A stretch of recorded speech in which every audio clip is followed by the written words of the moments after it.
Hey, and welcome back to the Talos Principle. We have reached 96% of all the main sigils in this game, and we just finished Area 6, was it? Last time, which means that we are literally entering the end game. And I am very curious what is going to await us once we're done with that. Also, we still have this gate here. And apparently we only need like 9 of those purple ones. Apparently there are just more than you need, which makes sense for like a help system. We are going to do that in the next recording session though, probably, because today we're going for Area 7. We have 4 more puzzles. I'm assuming that there have been like 100 sigils then. We're like at 96% and those are like the last 4 ones. Would make sense. Also 1 more star. And then we only have the ones that we missed. We missed like 1 in this area somewhere. We missed 1 outside that I don't know how to get. And there are like at least 2 in the first area. So there are still some missing that I don't actually know where they are. Because I'm assuming that we are going to need like 30. Anyway, the last area. Snow again. Controller, okay. And we do have the Serpent's Eye looking at us. Judging our every move, as always. I'm gonna look around. Ooh, purple piece. So yeah, they're definitely more than you need. It's like a purple piece 11. I still like getting all of them, but I don't recall if I've ever seen one that I couldn't reach. Also, another thing that I've noticed is that I'm actually missing... Okay, not missing. Like in the second garden, like the bee garden, there were like so many, I guess, Easter eggs, and I feel like there aren't... Wait, there are 2 audio recordings. Okay. We are kind of missing things and stuff. I'm gonna read this one first, and then I'm gonna listen to the audiobook, and I'm gonna explore it around a little bit more. This is by Akapos 6. This place should be cold, but I don't feel cold. It is as if I was observing everything from a distance. It's pointless. I mean, I am technically observing everything from a distance if you really think about it, right? Like I am sitting in front of a screen. But yeah, I'm just gonna listen to this, as always, shutting up, and I'm gonna run around a little bit in circles. Intelligence is more than just problem solving. Intelligence is questioning the assumptions you're presented with. Intelligence is the ability to question existing thought constructs. If we don't make that part of the simulation, all we'll create is a really effective slave. That is true in a way, okay. As a comment, right? Like we kind of have the... I guess we kind of talked about this before when we talked about like how I guess humans or people could have been created, and then the problem with like free will behind that, even if we assume that there's like a soul that can control whatever you're doing, because whatever we have gotten is a kind of a pre-programmed skill, I'm gonna call it, right? Like if I got the ability to doubt, then this has been given to me. So it is part of my programming that was like intentionally given to me, which is kinda, I guess, counterintuitive in a way.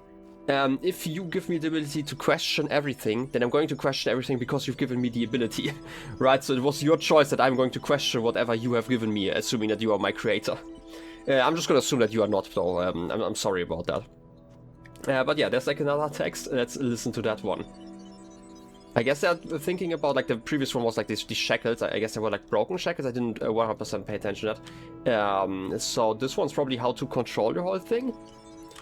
Because we have a controller, right? Like I have noticed that before, that like always the symbols obviously kind of relate to the text. I just don't think I've really talked a lot about it outside of like the Voyager. I don't know. God, there's no time. Just not enough time. We're trying to build the future out of old video game code and half-finished research projects. We should have had years, maybe decades, with the kind of money they used to put into building bombs. If I stop and think about how crazy this is, I will have a nervous breakdown. So I won't. Yeah, okay. Back to work, Alex. Okay, this is another thing that I think is fascinating. Okay, they did talk about how they used like game pieces, because Elohim apparently was an AI in a... Was it in a game? I think, wasn't he supposed to be like a dungeon master, basically? So it does make sense. I've actually not really thought about like financing this project in particular, right? Like I've definitely talked extensively about like financing your own life in the apocalypse, basically.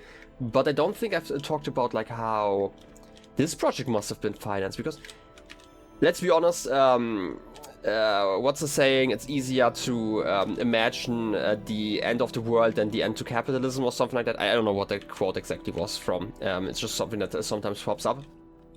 But like, yeah, like there's probably still a monetary incentive, weirdly enough, involved. Like, people are not going to just put down whatever they were working on to work on this project or finance it. Because they did mention something about like how bombs used to have like a lot of funding, but like this game basically doesn't.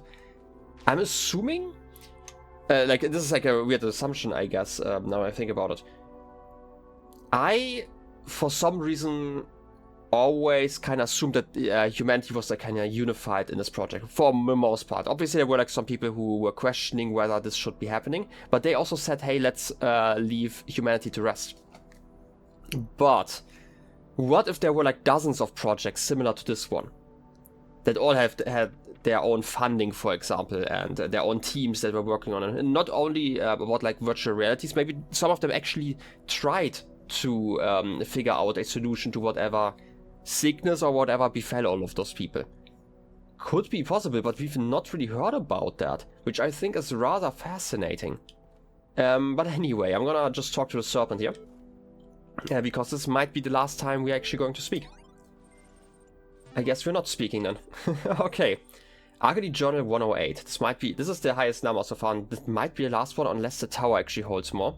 Invention of Borders and Apocrypha 9. But let's start with the journal. A team diminishes by the day, proud of them nevertheless. Archive now incomprehensibly huge, still missing thousands of works, impossible to truly finish. Work already commenced on a sorting program to help catalog the archive resources in our absence, but like everything else, it has its foibles. Talk to Alexandra. Talos going well. Maybe the archive's first user will be terrestrial after all. Interesting. Estimate about a week. Maybe 10 days before I'm unable to keep working. A betrayal to leave early. Or I'm guessing, would it be a betrayal to leave early? Okay, I mean, that's also a question, like, would you rather spend, like, the last few, I guess, conscious moments? Because they're also talking about, like, not being able to work. I'm guessing there's probably going to be a span of time between not being able to work and losing consciousness. But yeah, like, I always assumed that the archive... Well, to be fair, that doesn't actually exclude it. Okay, so my thought process was like, okay, I always assumed that the archive is like the thing that we are interacting with here digitally. Okay. And I was like confused there for a second that maybe, you know, maybe like, because they said like maybe it will be terrestrial after all, meaning that like maybe an alien finds it. But this kind of posed the question for just a brief moment whether they meant that there's probably like a bigger archive that we can actually access once we leave the world here. But that doesn't actually imply that at all, because technically, what if the Talos project failed, and there wouldn't have been like a human consciousness in this game, I guess, like a terrestrial consciousness that could have exited from inside, so fair enough. Maybe 10 days, yeah. This was... Okay, they still don't say which year it is, right? But it's like, I guess, nearing Christmas? 10 days? Doesn't even make it to or like barely, if you're lucky, makes it to Christmas Eve. Interesting time span, I guess. But for now, let's just talk about the invention of borders. Excerpt. The invention of borders by Fatima Nguyen. What today's nationalists and neo-segregationists... I don't know why I'm saying N twice. Neo-segregation... No double N. Neo-segregationists fail to understand, Kwame said, is that the basis of every human culture is, and always has been, synthesis. No civilization is authentic, monolithic, pure. The exact opposite is true. Look at your average Western nation. Its numbers Arabic, its alphabet Latin, its religion Levantine, its philosophy Greek. Need I continue? And each of these examples can itself be broken down further. The Romans got their alphabet from the Greeks, who created theirs by stealing from the Phoenicians, and so on. Our myths and religions, too, are syncretic, sharing, repeating, and adapting a large variety of elements to suit their needs. Even the language of our creation, the DNA itself, is impure, defined by a history of amalgamation, not only between nations, but even between different human species. Thus, discuss this excerpt with the context of Wolfgang Welch's theory of transculturally. Transculturality. Okay, for some reason I'm struggling with words today. I don't know. And numbers. I guess some ASCII. Interesting. Well, I mean, we can definitely discuss the context here, but not, in the context of Wolfgang Welch, I guess. So yeah, this is like, so this kind of combines a lot of ideas that we had before about like, first of all, how there's always the idea that there are basically artificial borders being created. I mean, all borders that were like human-made are artificial, right? But like differentiating between things, it is not as binary as some people may believe. We kind of had that in the beginning when we were talking about like the Spanish going to the Americas and seeing the people there as lesser, right? Like comparing them to their own women for some reason. I know that's another divide, right? Like man and women divide. That isn't as clear as some may say, both culturally and even biologically speaking. Then the whole idea that everything is kind of mixed. Like, there is no culture that just kind of appeared out of nowhere and got to completely without any other influence develop on its own. That's like, I feel like a big thing. Don't get me wrong, there are definitely islands out there that exist that have basically ignored like most cultural influences, and there are also some of them that are being left alone still, to my understanding at least, right? They get to have like their islands preserved, and you're not allowed to even encroach on that island in like such a, I don't know how many miles, probably like 25 miles or something like that. Isn't that like the border for like national waters or like international waters? I forgot the exact number, but I think 25 miles or something like that.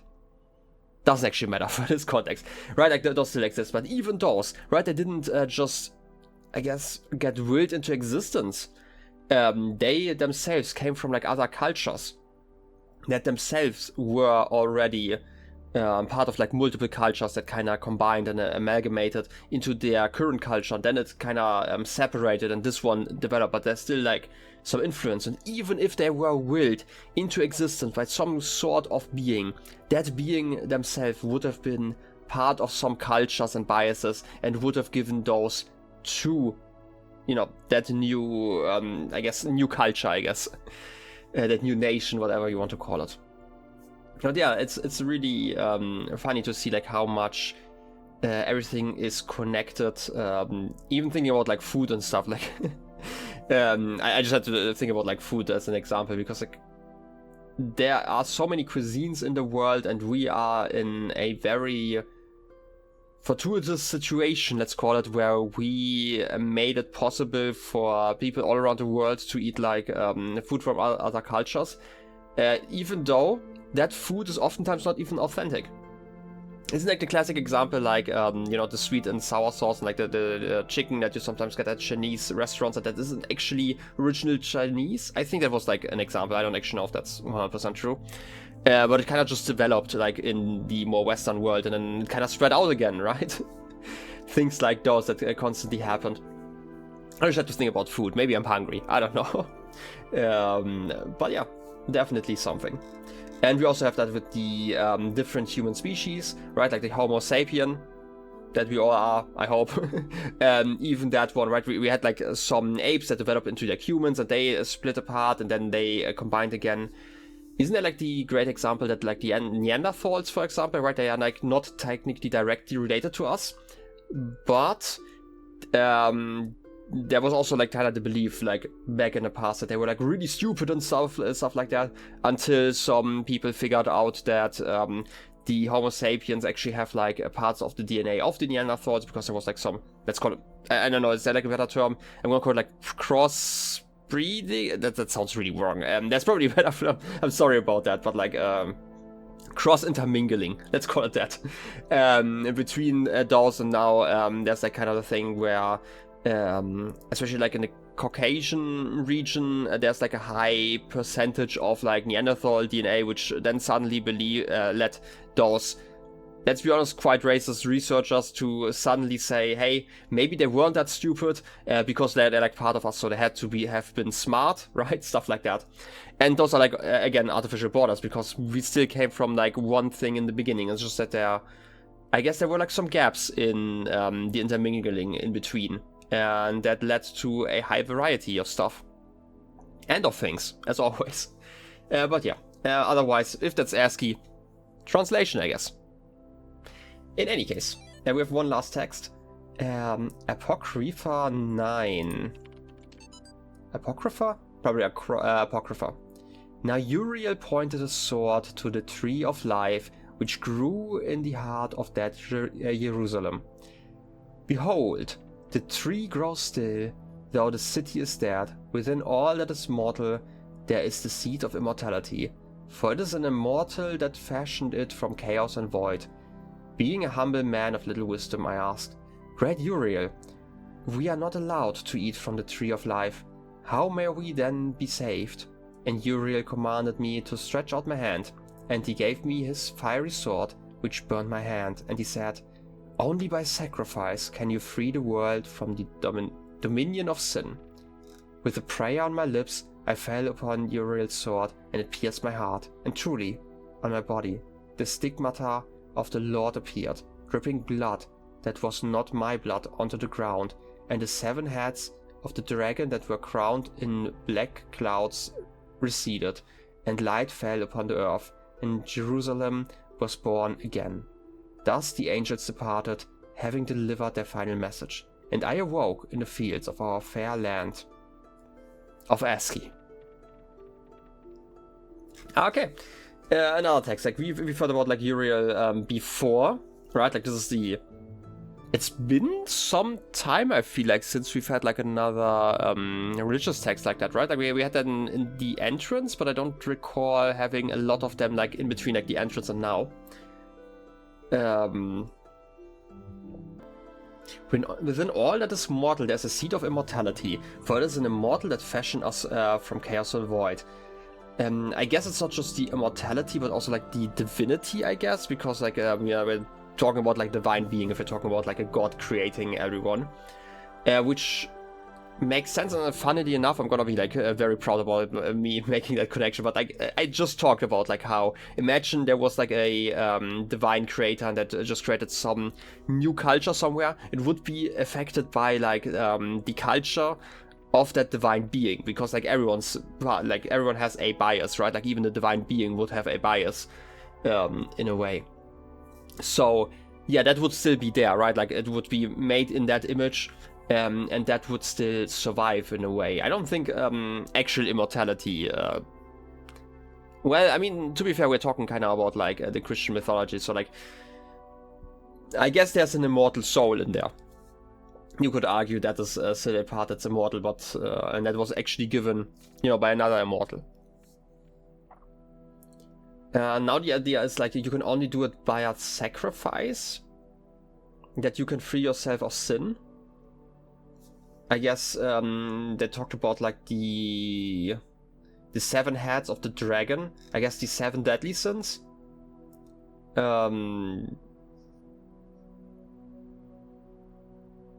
But I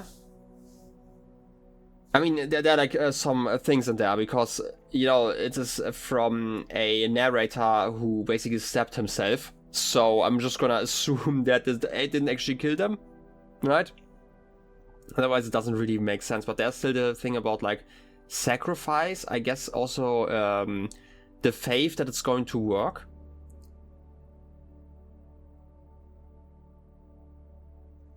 But I might be missing some context here, why this person had to sacrifice themselves and how it's actually meant.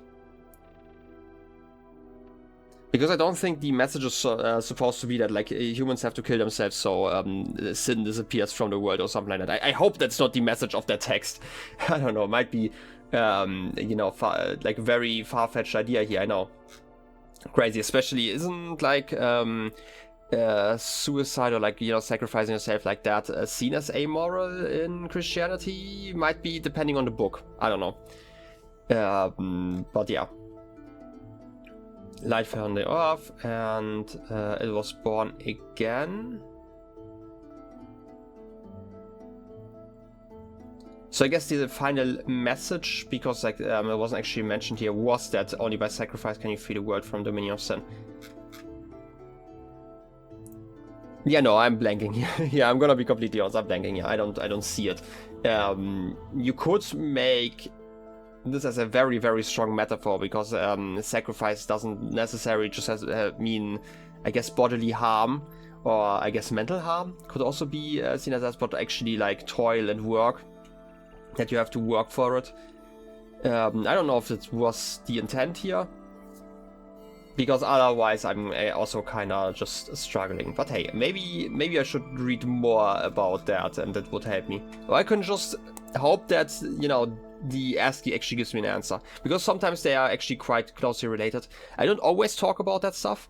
I just like added to it, and sometimes I go like, oh yeah, like I see it, right? There's like a sentence, sometimes it says something like evolution via iteration or something like that. I'm like, okay, yeah, you know what? That kind of makes sense. Like it kind of puts a nice bow on the entire text. But I generally don't feel it is worth to go back to those texts just to talk about like that short ASCII. In any case, I'm gonna close it. I guess this was the last text then. Terminating the session. We may talk to the serpent again after we are done with the puzzles, but that would require me to do those puzzles first. And this is what we're going to do in the next episode. So I hope you enjoyed this one, and I wish you a wonderful rest of your day. I'll be seeing you next time. Till then, have a good one, and bye-bye.